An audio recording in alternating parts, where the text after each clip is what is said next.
Hey, before we start today's episode, we need to pause and acknowledge something important.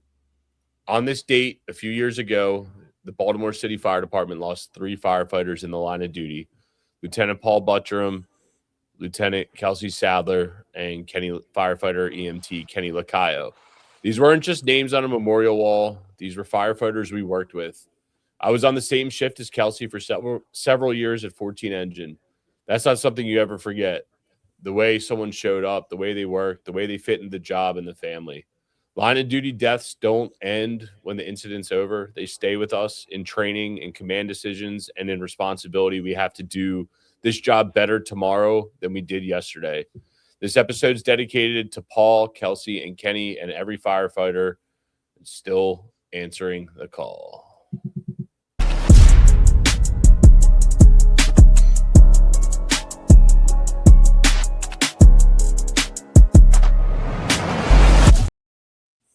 Welcome back, boys. Another episode on the Brotherhood Buffs. We're going to do another TED and Tactics. We are getting ready for Snowmageddon. By the time this comes out, you'll know what the discount is for the energy drink because we got a little bet going. But enough about me. I'm Ian. Many of you know me as the King of Buffs. I'm one of the guys that founded Brotherhood Buffs. We yell, "Go get 'em, brothers," all over the internet. I got my man Spray 9. One of these days, I'll figure it out. One of these days, I can't do it. Spray 9. There he is. And then we got Bob, the energy dude. Boys, what's up? How you guys doing? What's happening, man?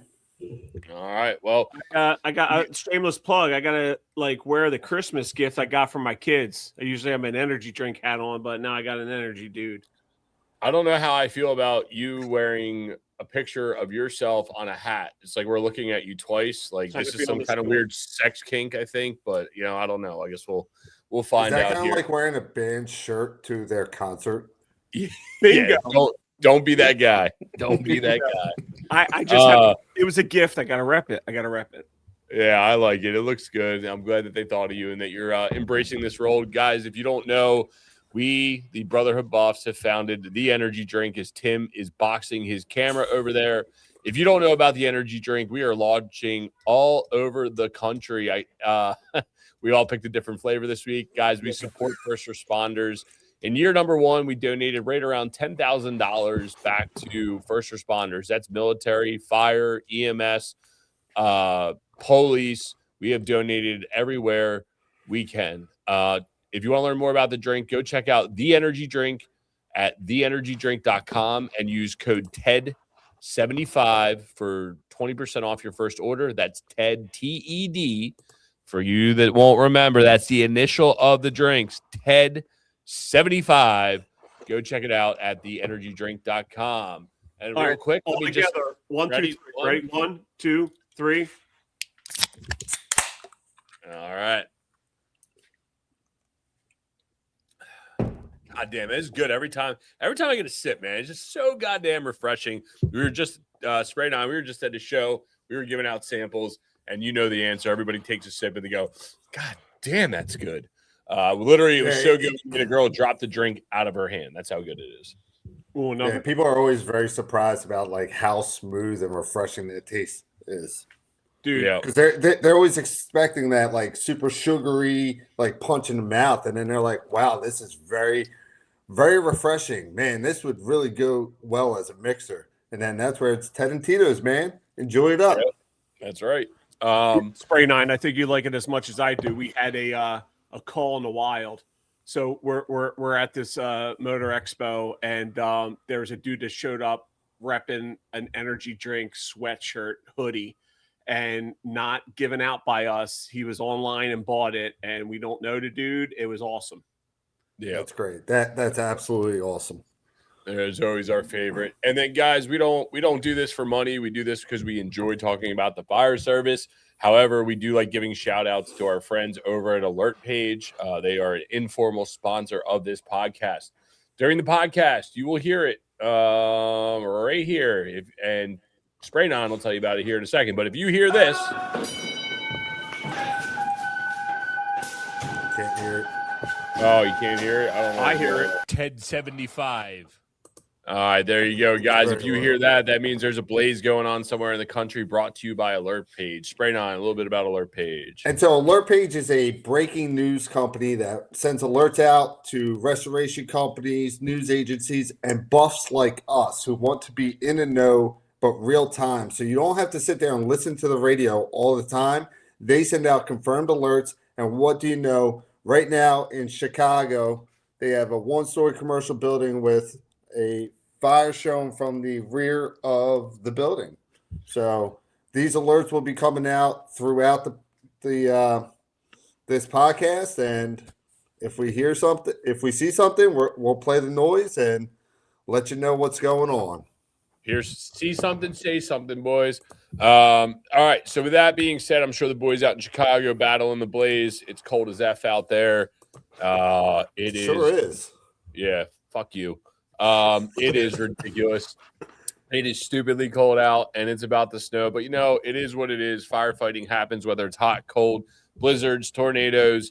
You name it, we're out here. So, guys, we understand. We've all been there. We've all worked some crazy snowstorms. If you don't know how this show works, this is TED and Tactics, a little bit different than Fresh Pot. So the way TED and Tactics works is all week, Spray 9, myself, Bob the Energy Dude, and our friends send us articles from all over the interwebs, and we pick out the best articles, and we dissect what's going on. And obviously, you've made it this far into the show. You heard the open, so we're going to start with story number 1. Bob, you want to go through story number 1? Yeah, Baltimore mayor lost 3 firefighters, a gut-wrenching tragedy. On this date, so we're recording this on the 24th. In 2022, January 24th, 2022, we lost 3 firefighters, one of the biggest line of duty deaths. Kelsey and I, we worked together on the same shifts. We all worked in the same battalion for a while. So we'll go through this, but this is an older article that we're going through, and there's some interesting points that's worth talking about because I don't think many people have talked about this line of duty death since then. 3 Baltimore firefighters were killed, and the 4th remains on life support after being trapped in a blaze inside a vacant home. It was a Monday, and that is one of the deadliest in the city's history. The firefighters were inside a row house in the city's new Southwest Mount Clair neighborhood when it partially collapsed. 2 firefighters were pronounced dead at the University of Maryland Shock Trauma Center. Another firefighter was pronounced dead at the scene. They were identified as Lieutenant Paul Butrim, firefighter paramedic Kelsey Sadler, and EMT firefighter Kenny Lacayo. John McCasker remains in the hospital. The 4 have served as collective 44 years with the department. Baltimore owes them the deepest gratitude and respect, Mayor Brandon Scott said in a statement released late Monday afternoon. This is a gut-wrenching tragedy for our city, the Baltimore City Fire Department, and most importantly, the families of our firefighters, Scott said. There are no words to describe the pain and the severity of the loss we have suffered today. Fire Chief Niles Ford, visibly emotional as he addressed the media in front of shock trauma, called the loss and injured department members his family. From this moment, we will honor those that lost their lives today for their bravery and courage, he said. Firefighters were called to the scene shortly before 6 a.m. Monday, while firefighters were inside a vacant structure that was the site of another fire in 2015. The building partly collapsed, trapping them inside. 1 firefighter was rescued immediately. 2 others were extracted within an hour. Let's pause it there because that's a pretty good synopsis of what happened because this is an older incident. I just wanted to pull this picture up, and you just hit the nail on the head where it mentioned in the article. And actually, one of our friends, Shane Horn, literally almost died in this building a few years prior to this when the roof collapsed and he was up on the roof. And we're going to get into this here in a second, but this is the photo that they pulled up on. And at the time, now there's been major changes in the fire department. And this is all after I left the fire department. But guys, this was bread and butter for us. And if you go back and listen to the audio, this is a shift change. They're telling you there's people trapped. It's not our job to decide if a bum's worth saving, a drug addict's worth saving. Our job is to go in, put the fire out, and make the place tenable for any victims that might be inside. And I can't tell you how much this was a bread and butter fire up and down every day. I mean, I work side by side with Kelsey. This is what we did every day. So I know there's a lot of people still to this day that want a Monday morning quarterback. Why are they in there? Why were they doing what they were doing? But I can't tell you enough. This is what we did on an everyday basis. So, yeah, I don't know. I mean, I guess just kind of bringing it up. I mean, I don't know. Spray on your thoughts.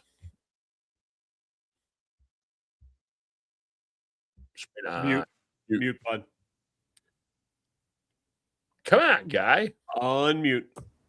Hey, it's cold in my garage, okay? It's cold, fellas. And so, the real feels like 31 outside. So I'm sorry, fellas. Real feel. I wish it was 31. But no, this sucks, right? And any line of duty death, any close calls, it all sucks. There's a lot to learn from it. I did not know them, but I do know a lot of people in the Baltimore City Fire Department. And I think we're going to talk about another incident even later in our segment. But if you look at NIOSH and you have the NIOSH top 5, and one of the things in the NIOSH top 5 is improper risk assessment. And so that's verifying that you have fire below in the basement. And that's what seems like happened here. And again, like you said, you don't know who lives in there or what. You are not the person to make the call. Dang, what's that one term that was going around it for a good while? About if you can successfully rescue a victim or not. Profiling. Yeah, but you don't know that. And the thing is, this could be the front rooms of a house on fire, and the rear rooms are still tenable. Thank you. I was just about to say 100%. Yes. Because what's the building construction? Building construction is something that you really have to understand. And unless you work in that city or respond in that city, like you don't know how it works. So, but this could be easily the front couple rooms are going. It looks shiny on the front, but once you get in there, you knock down that front room, you get up the steps that are just inside the door, you knock out that front room on the second floor, and you keep working. Yep. That's one thing that I was going to bring up, that these types of row homes, especially these ones at the center cut stairwells, they're highly compartmentalized fires. You are not dealing in high dollar district, Pennsylvania, New Jersey, or anywhere in this country where you got brand new houses with open floor plans. So if the front room's on fire, it's off asshole to end, right? Like a lot of these fires that we would go in, if there was a center cut stairwell, or sometimes how they were all cut up, you got to remember in the old days, they had to control airflow, right? For temperature. So that was part of the reason some of these houses were set up like that. Some of these houses were set up just because they were so damn small. There was only one place, and it naturally cut off the house. There would be times you would go in, put the front room out, and then the back of the house is literally more or less untouched, right? Or you would go up a floor and you'd be like, okay, well, there's not even anything here. Improper risk assessment, I think part of this goes back to, and we've talked about this a lot on the show in the past, is culture, right? The firefighting culture in Baltimore was get out the door, go through the front door until the chief pulls you out. Otherwise, you're going to be called a bitch and nobody's going to want to work with you. Like, that's just what it was for a period of time. We would go to war every day. And I know you've experienced Maryland firefighting culture, especially where you were, Spray 9, that competition's everything, right? And when you're in a pressure cooker per se, you're not the first one to be like, fuck it, I'm out. You know what I mean? And again, let's go back through. You walk in the front door, you're working with the mismatched crew because people are shift changing. You got people telling you people trap, right? Like, report of entrapment en route. Like, okay, this is it. Game on. It's 5:30 in the morning. Good chance somebody's in there asleep. We got to go do our job, and It's sad what happened. It's caused a lot of change in the fire department. Not only this incident, but another one that happened shortly thereafter.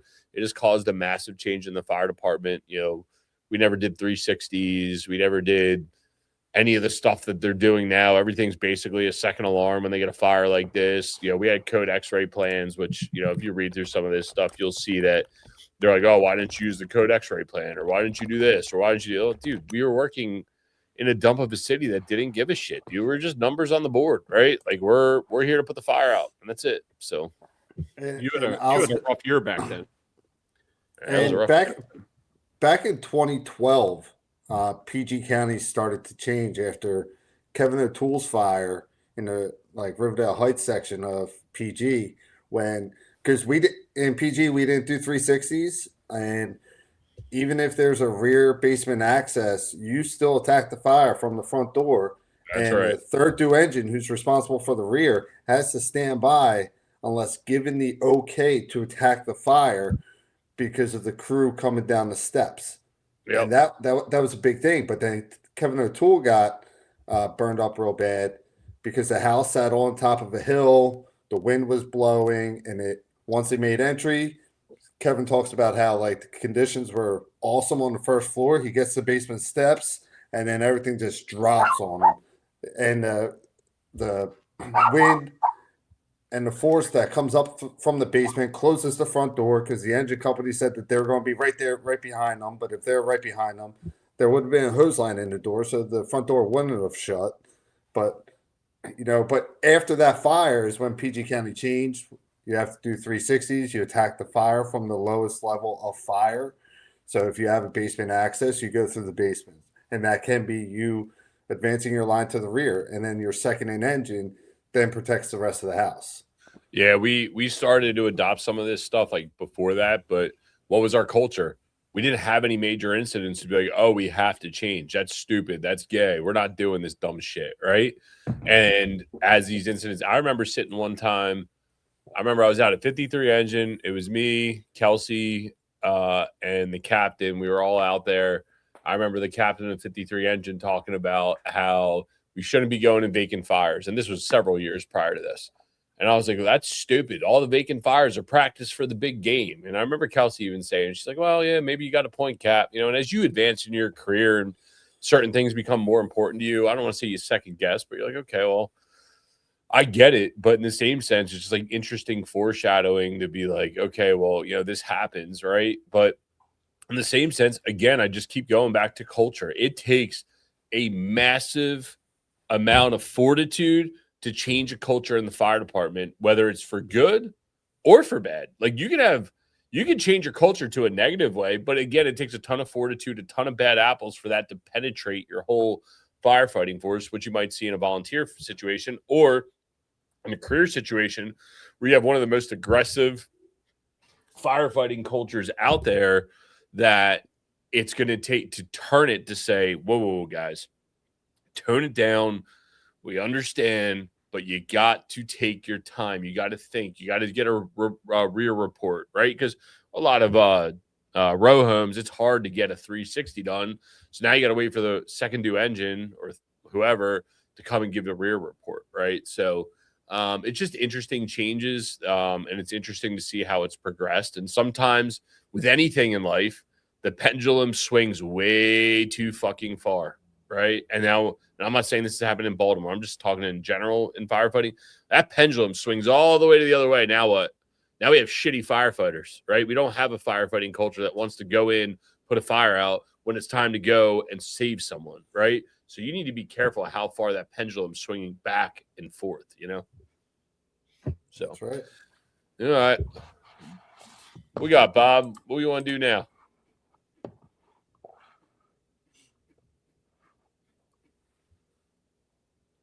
And Bob is muted, everyone. But play the song. Play the song. Let's go. Unmute, Bob. There we go. TED 75. In Thomasville, North Carolina, they got a 2-story single family with fire in a crawl space. And so what's the problem with fire in a crawl space? That's the bottom level. And then It burns up through the floors. It gets up into all the void spaces, and it runs the wall straight up. Hey, real quick, what was PG's? I'm gonna go a little off topic here, but what was PG's when they switched to fighting fire from the lowest level up? What was their ventilation tactics on basement fires? I mean, PG County truck culture was kind of take everything, right? Yeah. And one thing people learned about like Cherry Road fire in DC was where they lost sauce from a 10 engine and another member. I'm sorry for forgetting, but the one thing they didn't do was ventilate the first floor, and so that was an issue because then the conditions just got real shitty up there, and all the heat and stuff didn't really have anywhere to go. Yeah. But top down. I mean, yeah, we you take windows. I mean, you have lines in place. So the big thing about having lines in place, charge lines in place, is you take a window, cool, the fire might start coming at you, but then you open up your line. Yeah, no, definitely. I definitely agree. Basement fire is about the only time you want to take the basement windows first and then work your way top down. Our culture was always just top down. Basement fires, you take the basement windows, and it seemed to work pretty well. All right, Bob, what we got? Give us a story. Right. What we got, Cal? Before we go to the next story, I got to say something. I mean, it was a little somber, right? And rightfully so. But I had a chance to get to know Kelsey because of you. And you took your crew up to Philly. It's one of my favorite stories. And we can get into a whole debate about cheesesteaks. We've done it before. We're not going to go far on that. But we did the traditional. It was nighttime. It was literally as cold as it is in Philly today. It's like 17 degrees. It's nighttime. So we do the night, the glitz, the Genos, the Pats. And we're, as far as the tourist traps, I'm more partial to Pats. Ian, you're more partial to Pats. So Kelsey comes up and she's ready to go, and she's like pissed at Ian. She's like, well, where are we going to go sit? And she's like, I didn't come up here for a fucking picnic in 17 degrees. But then even better, when we had the cheesesteaks, okay, everyone likes their little Pats and all. She's like, well, since we're here, I should go across the street and try Geno's. So she goes and grabs one. She comes back. She's sitting and eating in the car with her lieutenant. And she takes a bite of Geno's, and she's like, she says something like, what the fuck's this shit? And she like literally like hauls it out the window. She's like, that's a bad Hot Pocket. So we, whatever. We're not going to get into a debate on the cheesesteaks, but I always like that story. So all right. Next if you go to 9th and Passyunk, I'm with you guys. Just so you know. That's right. I mean, I'll tell you, a lot of poor traps, but I'm partial to. If I have to pick the two, the lights, I'm going to pick Pats. End of story. That's right. That's right. End of story. All right, Jacksonville office. Yeah, so there were 4 Jacksonville personnel arrested after a paintball incident. The Jacksonville Sheriff's Office has arrested 4 Jacksonville Fire and Rescue Department employees following a paintball incident that targeted several vehicles, including a JOS patrol vehicle. On Monday, December 29, 2025, an officer was driving near North Jefferson Street and West Duval Street in the La Villa neighborhood when he noticed multiple impacts on his marked patrol vehicle. Upon inspection, he discovered several green paint splatters. The civilian driver also reported that their vehicle had been struck in a similar manner. Responding officers observed multiple green paint splatters on the roadway, believed to have originated from a high-velocity launcher at an elevated location. Paint was also found on I-95 traffic sign, a one-way sign, a dumpster, and an abandoned structure. Officers observed firefighters quickly entering the nearby fire station and closing the bay doors. When interviewed, firefighters noted that there was an ongoing prank war, in quotes, between fire stations, in which may have been the source of the incident. Further investigation revealed 14 red and green paintballs on the roof of the fire station, as well as used paintball shells in the station's driveway, which appeared to have been recently washed. JOS's Integrity Unit, which investigates alleged crimes, investigation. Thursday, after a lengthy and thorough process of detectives identified 4 JFRD personnel who participated in the incident and obtained warrants for their arrest. Friday afternoon, JOS arrested the 4 firefighters on misdemeanor criminal or mischief charges. County shortly after. Identified.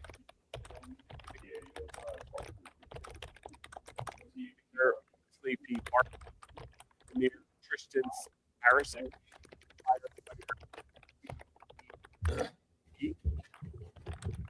TK Walters and Bart Piercy Golden Jr. have addressed the matter. The 4 individuals have been reassigned to administrative duty pending the outcome of an internal JFRD investigation. Personnel questioning regarding the firefighters' statuses should be directed at JFRD. JSO maintains a strong public safety partnership with the Jacksonville Fire and Rescue Department. This incident does not change our commitment to protecting citizens and visitors of Jacksonville. Well, now that Bob put the whole audience to sleep, but that was a good synopsis of the whole article. Sorry, guys. We're trying to get this in before it snows tomorrow. I got to do it from my office, so it's a little hard. So we don't have all of our show notes together yet. But Sprayton and I were laughing. Officers observed firefighters quickly entering a nearby fire station and closing the bay doors. I think we're all thinking the same fucking thing. Uh-oh, daddy's coming. Close. Wasn't me, dude. We were asleep for the last 3 hours. Wasn't us. Never done that before. No, dude. I mean, like, I'm all for fucking pranks, dude. And I've been a part of some shit, whether it was at work or in the volunteer days. I mean, I mooned neighboring companies as they drove past our firehouse, taking responses, held a clock up, saran wrap people's cars, you name it, we've done it. Hazmat suit with the cops. I mean, getting arrested for this seems a little ludicrous. I don't know. I mean, I know culture's fucked, but I think what really tipped that would be shooting a cop car. That probably doesn't. I mean, probably doesn't help. Hey, but casualty award. Yeah, one thing is like you gotta know your audience, know the area you're in, all of that. So if you're shooting up a vacant around the corner or next door, hey man, it is what it is. But once you start shooting vehicles and causing damage to actual vehicles, and not only that, but a sheriff's office, that really waves some red flags. And hey, you gotta know what you're doing. You gotta know who your audience is and all that. Prank wars between firehouses, they are 100% okay. That's why I prefer having a water can in the rig with us and not outside in a compartment. That way, when you pull up side by side to another fire truck and they got their window down, you squirt them. But that's right. Yeah, you can't be shooting a cop car. Come on now. No, what you need to do is if you're going to do the prank war right and you want to go this ball or out, you got to go find the local cops on duty. Like you run into them on an accident, on a medic run, and be like, listen, dude, we want to go fuck with the neighboring firehouse and we're literally going to shoot paintballs at them because we really fucking owe them. Just want to give you a heads up. And then you can gauge your barometer of what's going on, dude. Like you can't just go do that, 100%. not expect any repercussions. I mean, a fun prank is to get the other firehouse's shirts and then hand them out to all the homeless guys. Yeah, that's a good one. What we used to like to do, it wasn't necessarily a prank, but if there was a chief or a neighboring fire company that we hated and we were on a blaze, what we would do is we would, if their windows were down because it was like a hot summer day and you were ventilating out the front window, you just fill the fucking wagon up with water, or you would soak the chief down to get back at him, especially when it was cold out like this. That was more of better ways to get back at people. But yeah, 100%, dude. The other good one is programming your remote to their doors and driving by and close, especially like in the summertime when their doors are open because they want to turn out fast. You just drive by and close their doors. There's plenty. Bob, I remember the one time we stood by at Station 18 and we put goldfish in their water cooler. They had one of those 5-gallon water coolers and we dumped goldfish in them. And the toilet. Oh yeah, so, we put it all over. Yeah, so I think it made it into the coffee pot too. Yeah, but they laughed about that, right? I mean, a lot of it was in house, but yeah, I hear you. I mean, dude, I don't know. I just, getting arrested for it sucks. These dudes are probably going to get slapped really, really hard because they're probably going to be made an example of. It sucks, but in the same sense, again, like Spray 9 said, know your audience, dude. Like, and that's a maturity thing for me finally to be like, all right, you got to know your audience before you go and fuck with people. But yeah, dude, I'm all for the pranks, man. So, all right, we got one. What we got? We do.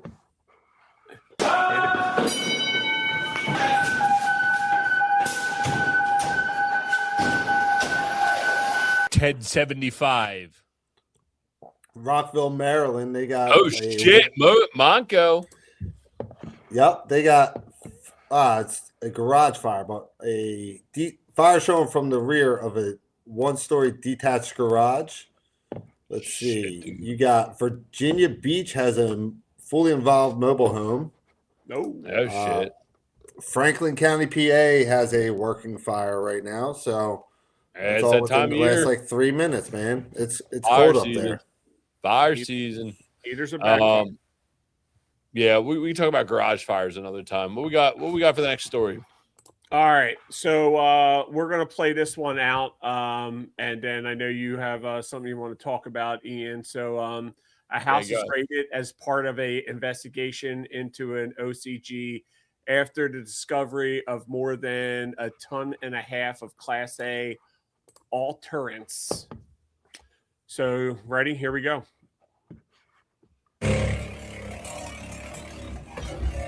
You guys that are watching at home, they're trying to make a door. Do you make that bigger? No?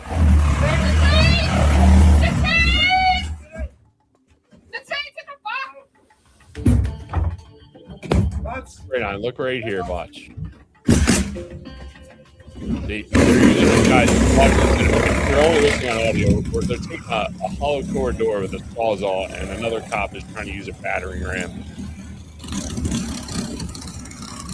The only reason I know it's hollow core, watch right here. Ready? See it? See the door? Literally a hollow core door.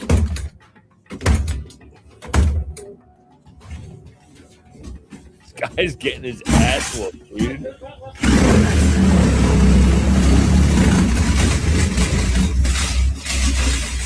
No hinges on the outside, so it's definitely inward swinging.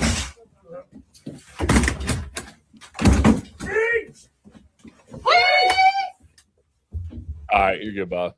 I mean, so Christ, dude. My God. I love how it's like big time tactical guys cutting through this door, and then the first people actually through the door are not all suited up. Yeah. Like they're just like plain Jane cops. But all right, go ahead with this entry. I was just a little confused. Like, it's funny, right? What was it? Two episodes ago, we talked about like getting through. That door was like totally like blocked, right? I was waiting for something to be on the back end of this door. Yeah. I mean, I don't know, dude. Like, to me, that door getting horse kicked, I'm not saying I'm fucking some God's gift of like forcible entry because I don't do it the proper way. I've horse kicked a lot of fucking doors in my life. That the Baltimore beat.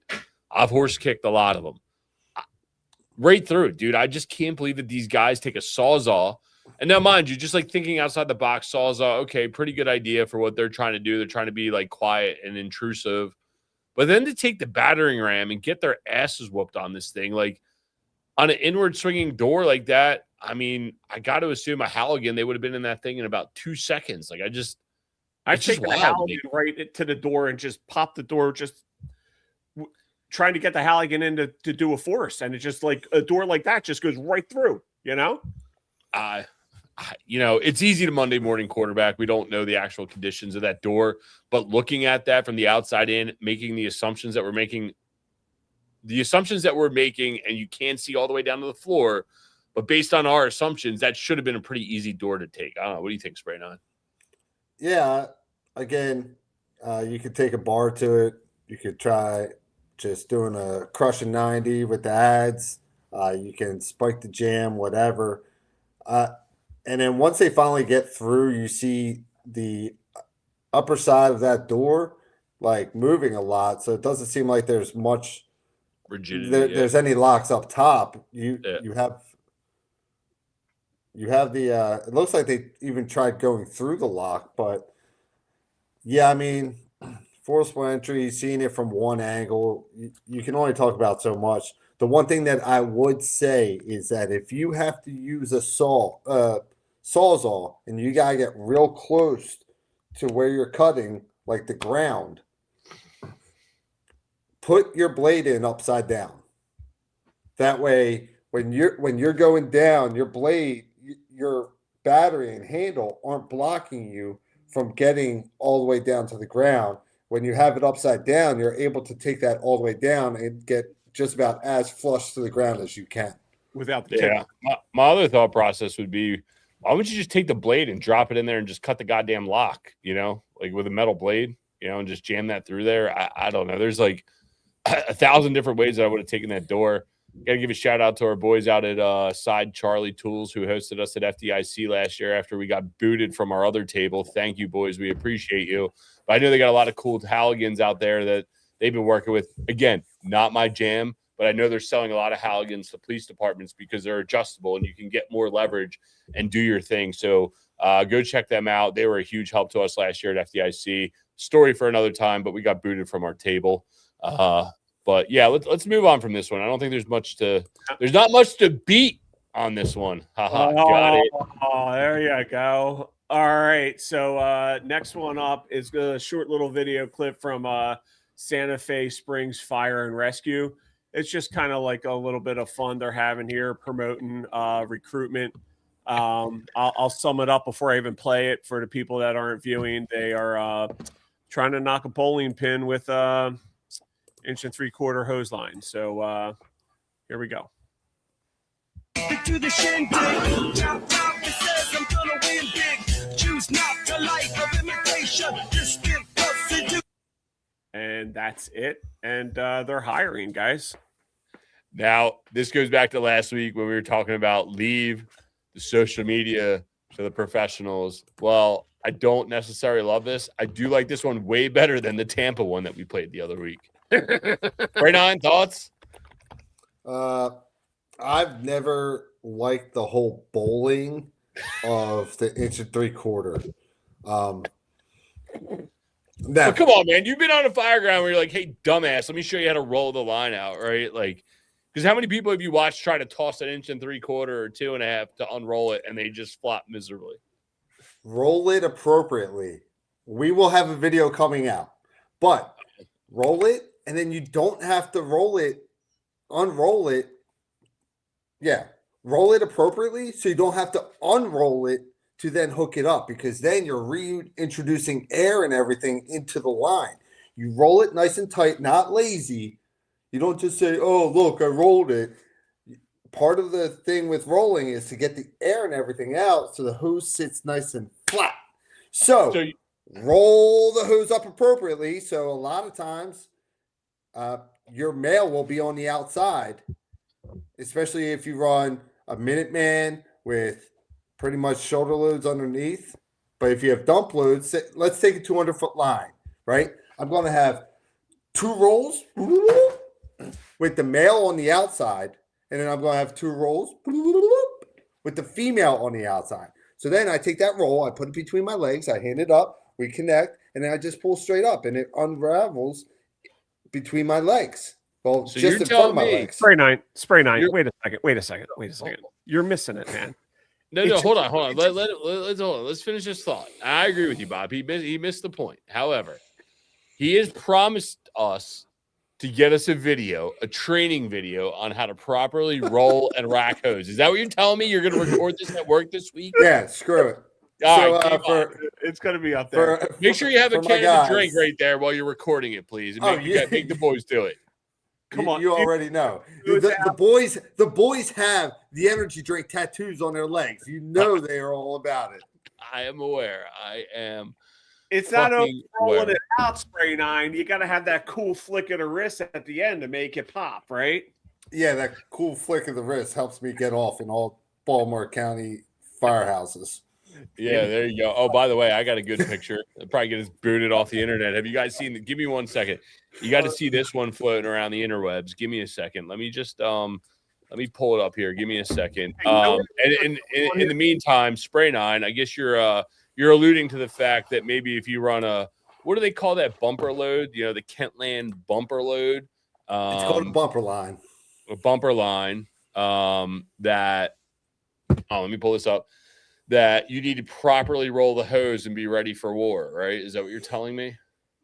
All right. Here you go. In relationship to your, have you seen this one floating around? But this was from last week's story. If you haven't heard, there is now a Jizz Trace Task Force in Baltimore County and Baltimore City. So if you guys want to get a patch, they're out there. Go check it out. I highly suggest if you're watching this, or listening to it, go check this out. But the Jizz Trace Task Force is up and running. All right. So, while I'm here, might as well show you guys. We're working on a challenge coin. All right. So, great debate around here. We'll fill you guys in that in a little bit, and enough from here. Bob, what we got for the next story, my guy? All righty. We have St. Johns County, and they notched this nearly unthinkable public safety milestone. In 2025, they have 0 criminal homicides. And who put this one up? That's crazy. 0? 0. That's so, sometimes you whisper accomplishments because you don't want to take them for granted. We're truly blessed, St. Johns County Sheriff Robert Harwick told the citizens. So they have 300,000 civilians. Right. That's a hell of a feat. If that is true, that is a hell of a feat for nothing like that to happen in a tourist area and an area that's just blowing up with, people moving to the region. That's a hell of a stat. Now you look at places like DC and many police departments who have been exaggerating their numbers a bit. That I don't know if they didn't have one, but if they didn't have any, that's absolutely amazing. And I want to just shout out their fire department. They have been making absolute waves. They've been doing great stuff. You want to talk about PIO stuff? You want to talk about what they're putting out? I know the PIO there.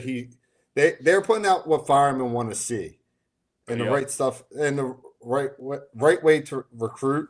I know from Combat Ready, we're down there about this time last year, helping them roll out like their PDAs, their predetermined arrival assignments for a big county department that has some very rural areas, and they're running their battalion chiefs out of the buggies now.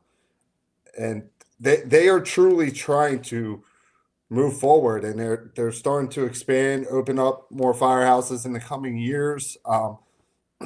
They were awesome. They were absolutely awesome. And the reason I pulled this is because we have a very close friend of ours, brother Brian, is down there in St. John's, knowing that he's living in a very safe county. But I do agree, St. John's as a whole is putting out great content. And, honestly, you want to go to fires, you usually want to be in the place that has more than one homicide. So I just thought it was a funny article because coming from where we've all worked and volunteered, no homicides is just an amazing, amazing feat. However, Jacksonville ain't very far from St. Johns County, so they better watch out. They got some boys shooting paintballs. You never know. You might get taken out by that. Hey, Bob, real quick, I'm going to pull up one other article. We don't need to play that video, right? We're good on that. We're good. No, while I'm here, I just want to bring this one up. This was an interesting one. On Spray 9, I don't know if you saw this, but on January 20th, 2026, Canton, Ohio's local 1580 fire chief position a request to stand down basically to everybody in the country unless you come from Canton. The town of Canton has posted a vacancy of the position of fire chief. The Canton Firefighters Executive Board and members of Local 1580 strongly believe that qualified and worthy candidates are within this fire department to fill this vacancy. As a result, we implore PFFM, I guess that's professional firefighter members or whatever the thing is. Or sorry, this must be up in Massachusetts. I'm sorry. Professional firefighters in Massachusetts, members from outside departments to refrain from applying for the fire chief position in the town of Canton. Now, I think that's a ballsy and amazing move by this union right there. I give it full credit because I worked in a department where they always recruited from outside until recently, but I was gone.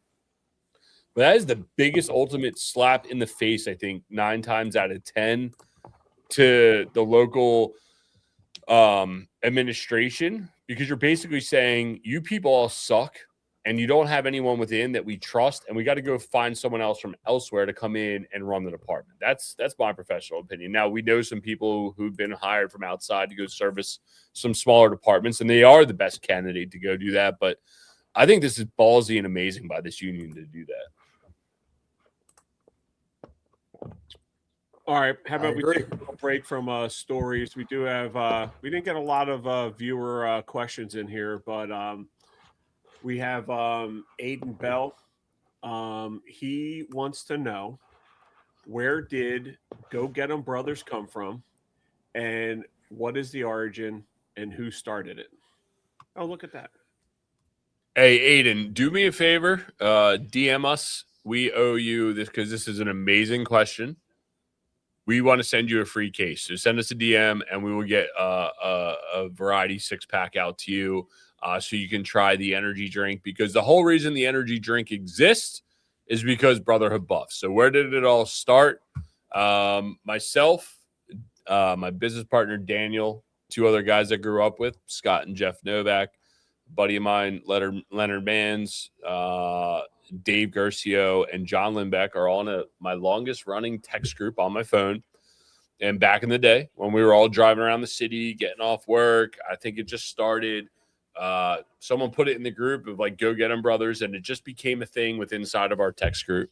And you would see, especially when Dan and I were out doing real estate, you would see fire engines just driving by, especially guys at work, and we would just go buff them. I mean, there's nothing better than going to buff a fire. I can't explain it. And it just started as a thing. Go Get 'Em Brothers. I don't know. I think maybe Jeff started it, but I do know one day I was home in Philly. I showed our buddy Wayne. I said, "Hey, Wayne, look how stupid I was playing the video or something." He's like, "Dude, what is that?" I said, "Oh, I don't know. We have this text group and we all send these videos back and forth." And he started laughing. He goes, "That's internet gold." And I said, "Nah." And I said, "Dude, we're about 10 years deep. I'm pretty sure 2016 was the first time we posted a video. December of 16, I think. And we posted the video. And I just remember we didn't know what to call it. So the parody was Brotherhood Buffs, right? Because like it's the Brotherhood of Buffs. And we just were funny. So we started posting videos. Then we had a video actually come from one of my coworkers of Engine 41 and Truck 20 taking a box. And we had posted a few, and then this one just went viral, dude. It went from 0 to over 1 million views. I remember being at work. I was like, damn, dude, we're getting like 10,000 views an hour. I remember going to bed. I was like, oh, but we'll be lucky to have like 30,000 views in the morning. Dude, I woke up. We had like 400,000 views, and that was it, dude. And the floodgates opened. Submissions started flowing in, and that's how the whole thing started. And here we are today, still going along. We've tried a bunch of different things. We haven't really sold much merch. We don't really go out of our way to get videos. And it's all because of viral submissions from you guys. We make our own videos. You guys submit stuff. We've had podcasts in the past, but we do this for fun. And I mean, a lot of what we do this for and any money that we generate, I'll give you an example.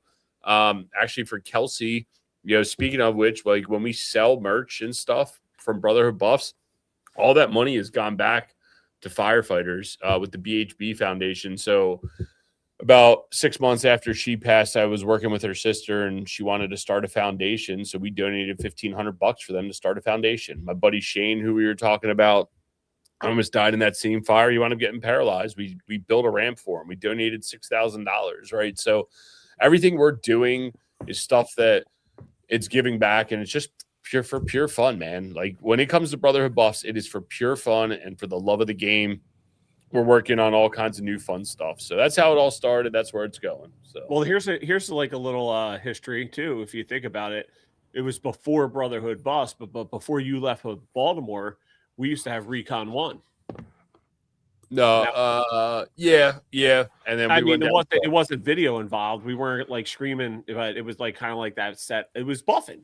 It was buffing, right? I mean, before it what it is today. Yeah, 100%. And then once we moved to Baltimore, we started doing Recon 1.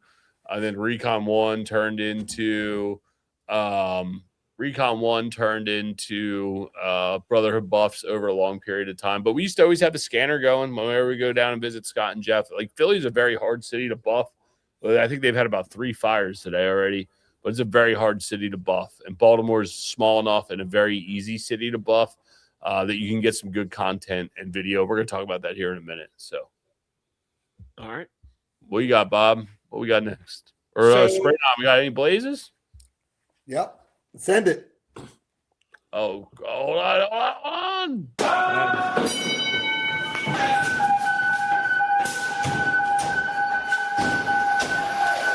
TED 75. Morris Township, New Jersey, second alarm. Oh, shit. On Walnut Street, they have heavy fire showing from the Charlie side of a 2.5-story wood frame. Bam. Game Second on, boys. alarm. 2 bells. Ding, ding. Ding, ding. All right. So how we're going to play this out. First of all, I want to say too is I might play this because there's a couple of things I want to fast forward through. We'll get this better. But sometimes these Instagram videos, when it's coming through, I don't have the ability to enlarge it, but I think I have the answer for next week. So you're going to call it up here? Yep. Go ahead. So, give us a rundown on this story. Yeah, real quick. On January 20th, firefighters were involved in a Mayday and a near miss at a building in Homestead, Pennsylvania, that resulted in multiple injuries. And this is the video firsthand account from multiple either body cams or helmet cams, and it's intended to be used for educational purposes. And it's also the Munhall Volunteer Fire Company in Munhall, PA. And we'll start to kind of talk through this here. Spray 9, did you watch this whole thing?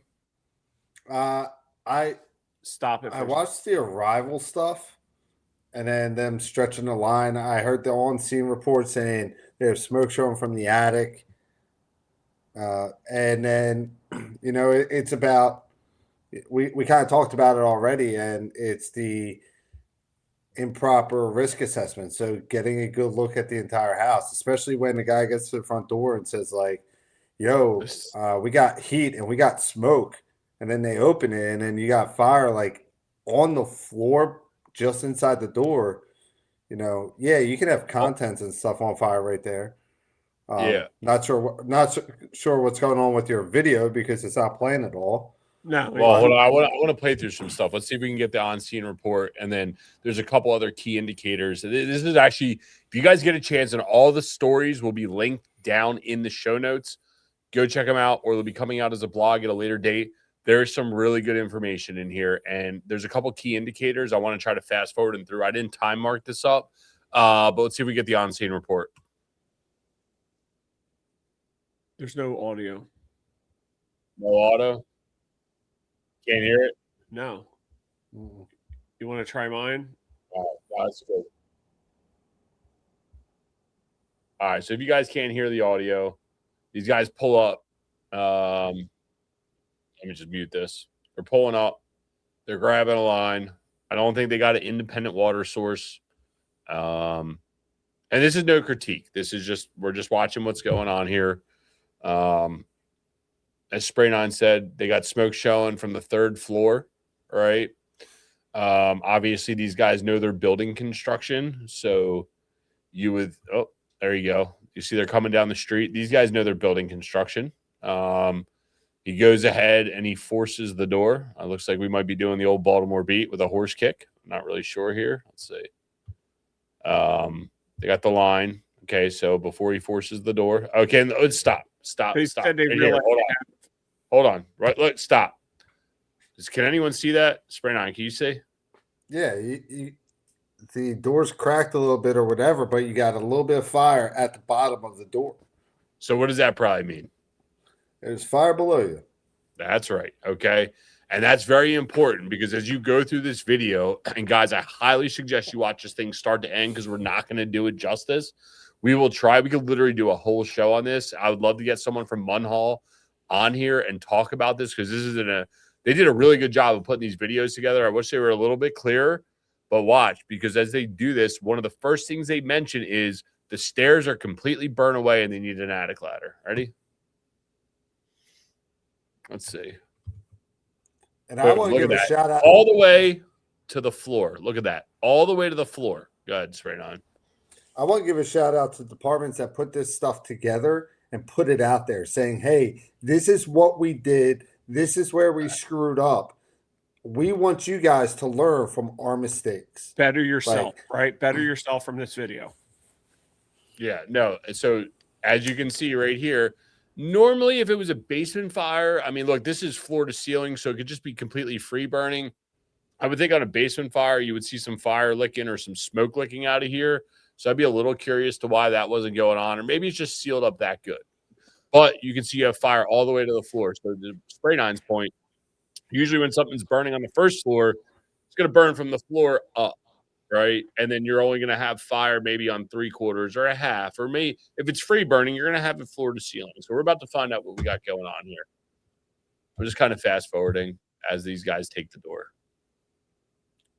I guess line management's good for the situation that they're in. Okay, line a little bit better. There's me, no mask. That's what I would be doing. Fuck it, just yelling, getting water. Send it. All right, my man takes the door. Okay, boom. There you go. Okay. So the thing's probably free burning, floor to ceiling. Maybe it's not a basement fire, right? Like, I mean, that's a pretty good, clear picture of just a free burning first floor. I mean, what do you think, Spraying On? I mean, yeah, a lot of times though, if it's completely free burning, you're able to see a bit further, like all the way through. So if you have the smoke in there while it appears to be free burning, that's another indication of, you could have fire below you. I mean, this thing's cranking, dude. You can see it's almost already alligatored right inside the door, dude. This thing's been burning for a hot second. Like, no doubt. I enjoyed his Baltimore beat, as you called it, except he did it forward and he didn't do it real hard or nothing. Because, hey, guys, if you take a door with your foot, turn around and put the foot in. I think that was situational awareness, recognizing that he didn't need to put much effort into it. So he could have probably sneezed. It could have been so a little boop. Here we go. So here we go. All right, good idea. Let's cool it down from the outside, right? Like let's make it something tenable. Now wait, go right back there. Oh shit, what did I do? You lost it. Oh man. You went to the next video. All right, guys, you'll see a little behind the closed doors of how this whole thing works, and I fucked up. Oh, there we go. Okay. So you'll see, where were we? We were, damn it, I just saw something like that 5-6 minutes in. I wanted to point something out right as he started flowing water. I feel like you can see down. I mean, again, we're watching this in slow-mo. We're not there, right? This is like a football play. We're stopping it, pausing it, reviewing it. Knowing what happens, if I'm looking at this, I'm going, well, what's going on with this floor there? Why can we see fire on this floor? Right? Like that's, I don't know. What do you think, Spraying On? Yeah. It's when you're right up on it, you're seeing the fire and you're on the nozzle. Most people aren't taking into account that, right? They're like, oh yeah, now let's get in there. But you have to slow down a bit.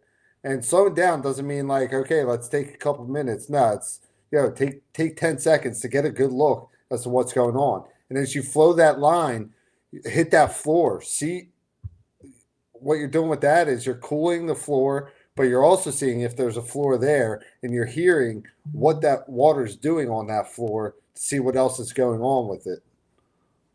All right, here's my favorite thing. So they're stepping inside the door, guys. You can see this, right? Okay, so maybe there's a floor of some sorts. They haven't fallen through. And now they're putting down in parentheses so you guys know 203 engine, we need some more pressure on this line. Let's be honest here.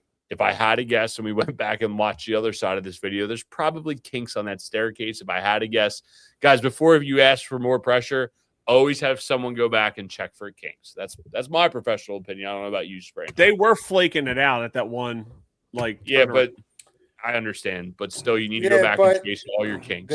They're saying, hey, the fire's right here, and we're all guilty of it. And so they're flaking out as like, okay, I'm going to grab a section of hose right here, and I'm going just to toss it. And then that's me flaking it out. Now I'm masking up, and I'm going to pray that the pressure gets up a little bit more to help out with kinks, and that's that. Yeah. We're all guilty of that. Yeah, there's enough people. Guys, look right, and you could look right here. I just stopped this in slow-mo, but you can see still this guy's looking down, and you can see fire down in the floor. And again, I understand these guys are there taking a dick beating. They can't see shit, right? But you got to, someone's got to take a second and try to get your bearings, right? That's all the way at the floor. That's hey, something's going on. And the one thing that sucks is like it's like being the guy to step up and say, "Yo, this shit's screwed up. We gotta back up and see what's going on." You know, because everyone's like, "No, we gotta just go in and get it." But you know, if you don't slow down, you don't take that time, you don't step up and take that initiative. That's how we get people hurt and killed. So, yeah, and I think the staircase is into the left. Go ahead. And as much as we want to be the cool guys and getting our shit all burned up and putting this fire out, you know, many times you have to take a step back to regroup, even if you just made entry. Because if that fire is below you, that's how people get hurt, just like how this member got hurt on this fire. Well, I think it's multiple here in a second. So you can see they call for a second alarm. You can see guys are all right, so now we've gone from lieutenant's camera to Captain 171. All right, so this thing continues to get better. And well, I don't want to say better, but the conditions continue to not improve. You can see that some guys are trying to help flake the line, right? Obviously, ventilation might help here. It's hard to tell if that's taking place or not. Just judging by what's going on, that I don't know that windows have been taken or not. But, you know, again, we're not here to Monday morning quarterback. We're here to take away what they learned. Good news is my man's got a thermal imager, not something that I would grab. I give the guy massive credit. It's definitely something I wouldn't be using just because I'm not conditioned to use it. I think we're inside the dwelling here on the left side, and on the right side, we're just getting ready to get in there. Now, okay, these guys still definitely got fire in front of them. He's continuing to flow the line. You got a guy checking the he's either trying to peel something away just inside that door, or he's checking the stability of that floor. Well, if we switch to the lieutenant's camera, right, or whatever they said, steps are explicitly burned through. Now, again, I know this from watching this video and then going back and looking at it going, oh, shit, you can see it burning through early on, but everybody was probably laser focused moving forward because I believe the steps, if we were looking at this video and you're looking at it on your screen, or to the left side of inside this door. So, okay, let's think about this. Steps are explicitly burned through it. Now, listen, we've all been on fires where we got in the attic ladder. You heard war stories of guys sliding down a fucking hose line like a pole to go put a fire out. But let's just continue to use, it seems like a daytime fire in a rural area, limited manpower. Let's continue to watch what happens. All right. All right. Let's see. My man's got his camera. Again, massive credit for having the camera. Looks like they're continuing to put the fire out. We're getting a little bottlenecked here. Love if maybe some guys took a ladder to the third floor and took windows and searched up there, but we don't know what's going on. They weren't very clear. And the big thing is this is an elevated home. So you have the basement is like is your ground level, and then you got to go up all these stairs to the first floor. Yep. That was a big walk. Yeah. Now look, very big. This is an interesting one. Too much radio traffic. I find that to be an interesting one because NIOSH reports are usually not enough communication.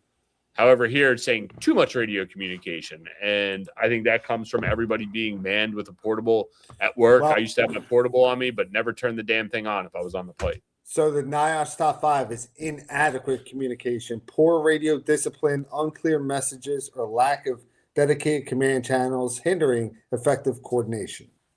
Okay, so that would go in line with what's about to happen, right? Now, look, this is where it starts to get a little weird. Remember what we've seen. Now, they've added a third video. You can see side Charlie. 171 captain requests a roof ladder due to the stairs being burned through. And maybe he meant to say attic ladder, whatever he meant to say. I don't really understand what they're trying to do. Are they trying to go up? They're trying to go down. But at this point, the building conditions are beginning to become compromised. Now, we started this episode off with the line of duty death. What was interesting in that is the building wasn't compromised. Somebody went in and said, hey, chief, I think this thing's, I can see the joist burning through. We need to get out. And as he turned around and said that, the whole place pancaked. So if you're hearing the stairs are burnt through, now there's a difference if like one stair's burned through, but if the stairs are completely burned through, which you'll see at the end of this, I would be like, okay, man, like, and I get it. This place is on fire. It looks like you got a culture of dudes that want to go make the push. I get it, dude. I get it. Yeah, right? But a big thing to think about is what with stairs will make it burn.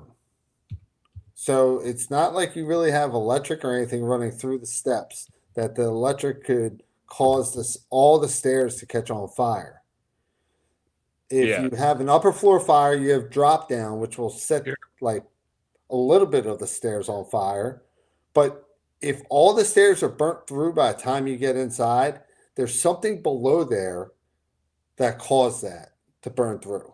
Yeah. Now, at the 8-minute mark, just for timestamps purposes, assuming we're watching this in real time, because I want to kind of track this, Lieutenant 203 falls through the floor. So I wish we had the audio. I have the audio on my side. I highly suggest you go back and watch it. I'll listen to see if I hear a mayday.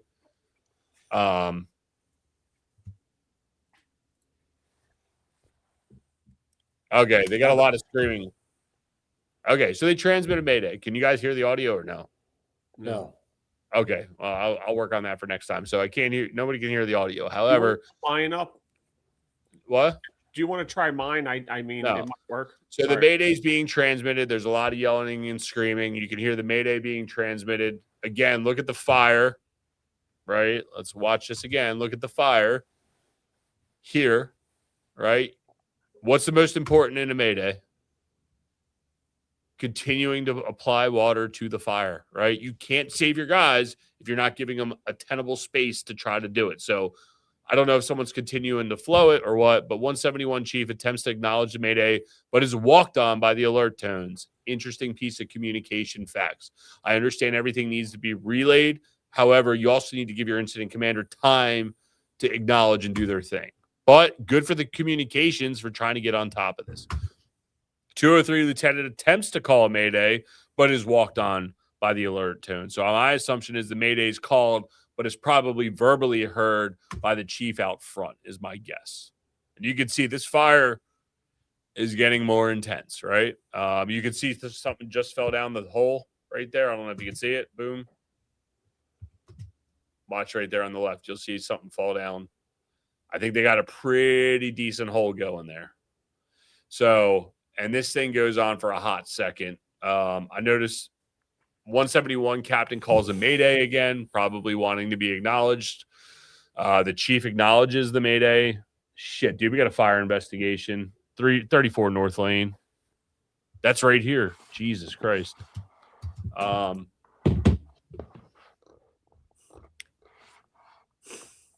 Okay, so he does acknowledge the mayday. All right. Now let's see the urgency. If it 171 captain requests an attic ladder to the county and attempts to reach a mayday. And I think this is the captain coming out to try to get an attic ladder. And if you watch this video all the way through, you'll see him to try to go and get the attic ladder. He keeps asking it. 203 chief makes his way from side A to side C. I'm not really maybe, I guess, because he went to the basement to see if they had basement access. But at that point, I would send a runner and I would remain out front where I have a visual of what the conditions are looking like. And I would ask for someone to give me the update in the rear.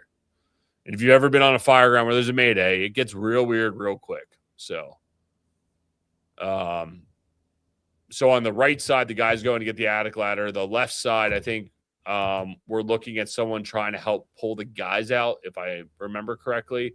And you can see this fire is burning.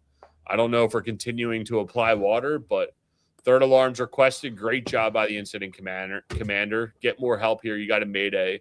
203 lieutenant gives nozzle back to 171 captain to protect fire from above. Again, very smart move, right? Oh, there it is. Look what he says. Hey, just protect him, 203 chief. I am 171 captain. Okay, great. Now we got to make a decision. The assistant chief's retrieving the ladder. I think on the left side we're looking. Oh, there you go. 201 assistant chief attic ladder from 203 engine. Now watch this, because I don't know where the 203 chief is, but 203 chief now falls into the basement with the captain from 171. So now we got two members in the basement. Okay, this thing's progressing in the wrong way very, very quick.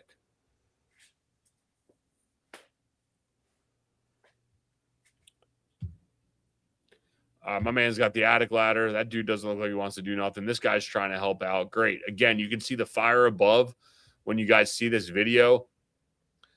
We get the attic ladder through. Again, I think there's another key indicator right here when he walks through the door of how this fire was at the beginning. See that fire and the intensity on the right side from the floor? I think if you go back and watch this video again, you would notice that there is that intensity all the way through this thing. County is wanting a PAR check, which good for them. Good for command to decline the PAR check at this point, because he's trying to probably make connections with his members. The second floor is now what they say is well off. And this thing is just progressing in the wrong way very, very, very fast. You can see the intensity of the fire burning. I'm going to go. 203 chief calls command. Now, remember, he's in the basement. He says, I think I'll be okay. Just keep the radio traffic down. Good for him. Incident commanders, probably want to think about moving your fireground operations to a different radio channel. Okay. You can see this thing. It looks like maybe a wind-driven fire. We got some conditions going.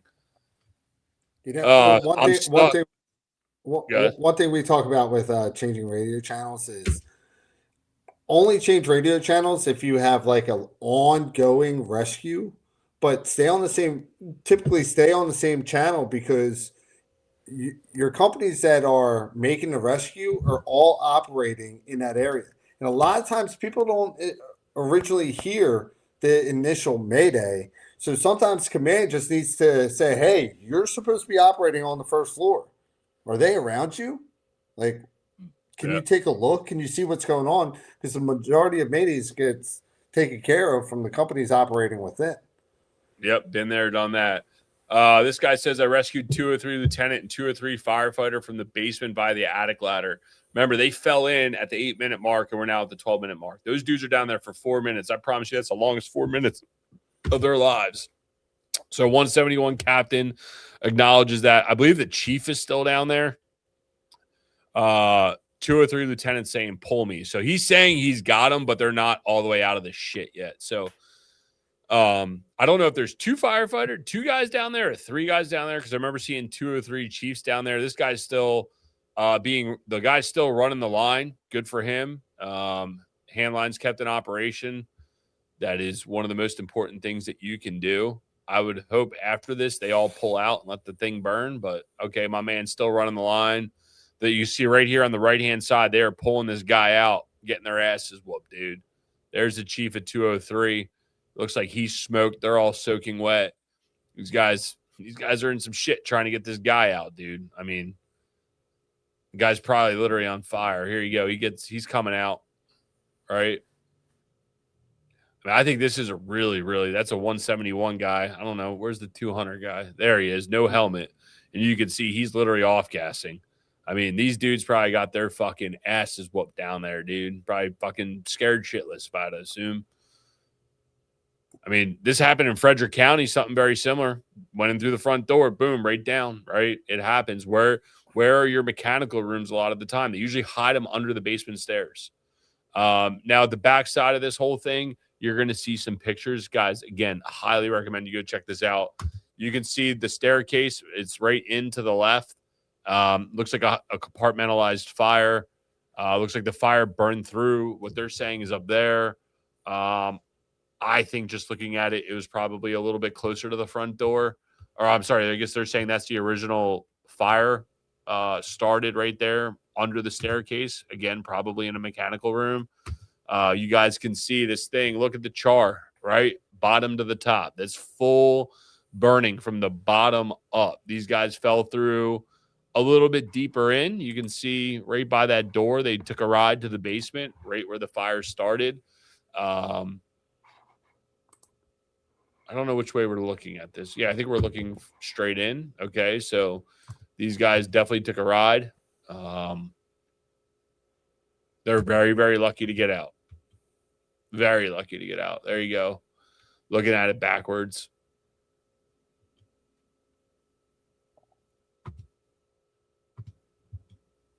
I'm sure these guys had a lot of learning lessons. So, you know what? I agree with Spray 9. Good for them for putting this out there, walking through it. Claymont does a great job. All those companies in Northern Delaware do a great job of putting these types of videos together. Yo, anyone from Munhall Township Fire Department, reach out. We'll send you guys a free case of the energy drink because this is amazing content. I think everybody needs to see this. So hopefully you guys watch this, give it a share. We don't do this for likes and subscribes. We do it for the shares. We want to help other people in the community. Hands down, probably one of the best videos. I sent it to all the local volunteer guys and said, yo, y'all want to talk shit? This is the shit right here. You guys want to play the game? This is the game right here, right? Like, there's a lot of learning lessons from start to finish if you watch this video all the way through. So, Spray 9, you got anything else? On that, nope. But I do have a TED 75.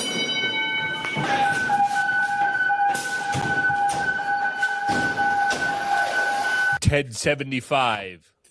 San Bernardino County. They put out good videos. But they got a shed fire that extended to 2 homes. So nothing like that. Nothing like a downgraded response for a shed fire and pull up with it extending to 2 houses. That's always a good time. Yeah, man. PG County has a couple box alarms that just went off, and Baltimore County has a box alarm in Rosedale. Rosedale. Let's see. I can get the notes immediately on that. Give me a second. They're not updating it. Okay. All right. Well, let's see. That's why you guys got to listen to the alert page. You're first in. Spray 9. A couple of people have been asking, what scanner app do you like the best? I did get that as a couple comments. I didn't put that in the show notes. So, alert page kind of teamed up with this app called Thin Line, and through that, it's very simple.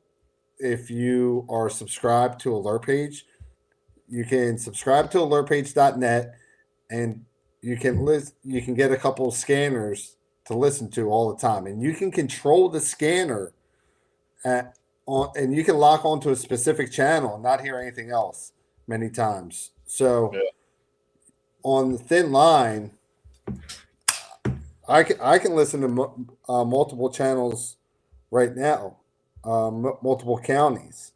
So I open it up, and it kind of looks like this. And so, hold on, let's see. Let's focus in. Can't really see the bottom there, but it says Horry County. I got Georgetown. Oh, there you go. Charleston, Berkeley, Dorchester, Montgomery County, PA, Delaware County, PA. That's Indianapolis. Oh, shit. Baltimore City, Anne Arundel, PG, back to Horry County, Georgetown County, right? Now, all I do is hit live feed, and then I go here, I hit the channels. This is weird with me staring at it. So, I go into South Carolina, I do fire dispatch, and in Horry County, you have there's 4 battalions around Horry County. So the 1st battalion, 2nd is 1st Battalion's TAC 1, 2nd Battalion TAC 2, 3rd, 3, and 4th Battalion's TAC 4. Plus, you got Myrtle Beach and everything. And if it's highlighted green, I'm listening to it. So I got North Myrtle, and that's under the dispatch. But then for the TAC, I have the fireground channels, which is like TAC 5 and Myrtle Beach. And I have all of them listed. So if a box drops, all I do is I open up the app, I hit live feed, and boom, that's it. And I'm listening to those preset channels already. And if you go to alertpage.net, go under radio in the drop down, and you can sign up to get access to all the different scanners they have throughout the country, which I don't know, it's probably 150, 200 scanners throughout the country that they have in multiple states. And I think it's like $5 to listen to one, or you can get like up to 5 different counties to listen to for like $10 a month. Nice. Well, speaking of scanners, and there's only one city that you should be locked into pretty much all throughout the year, is Baltimore. Bob, you want to go ahead with the last story? Yeah, this final clip ties everything together, not because it's dramatic, but it's familiar. And we've all seen this version on our jobs. It's Baltimore City Engine 55 stretching on a 2-story end of the group throughout on Bruce Street and near Pratt. And crews did go defensive. I'm playing this one here? Yeah, go ahead. All right, here we go.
All right.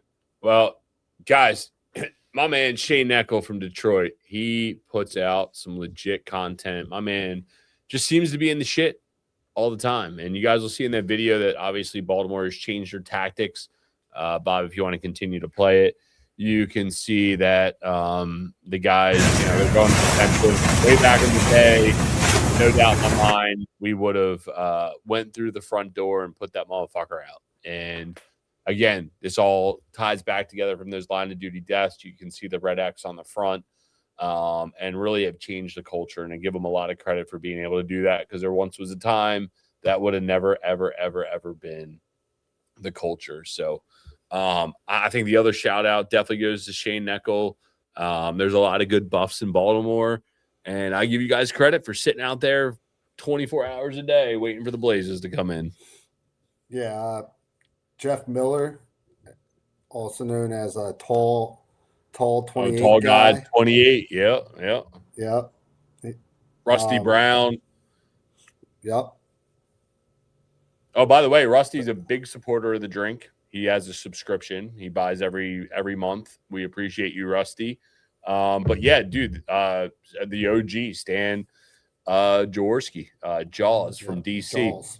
Them guys would sit down on Wilkinson Monroe or wherever they thought the fires were going to be and just sit around. And some of those dudes, they got the horseshoe, man. They just know where to be, when to be. So, we would go fire show from front to back on 2 floors before anyone's there. Like, dang.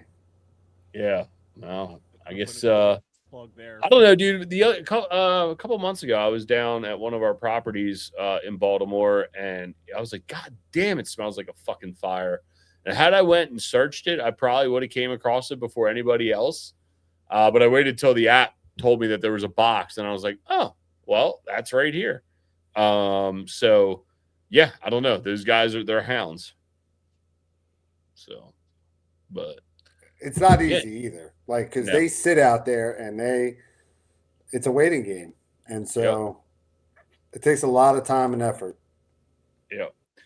Yeah, I agree. So, guys, we've been going for about 90 minutes. I think that's going to be a wrap as we all get prepared as we're recording this for the big old Snowmageddon. Don't forget, every inch it snows, we're going to be giving discounts on the energy drink. More importantly, this show is definitely dedicated to Paul, Kelsey, and Kenny.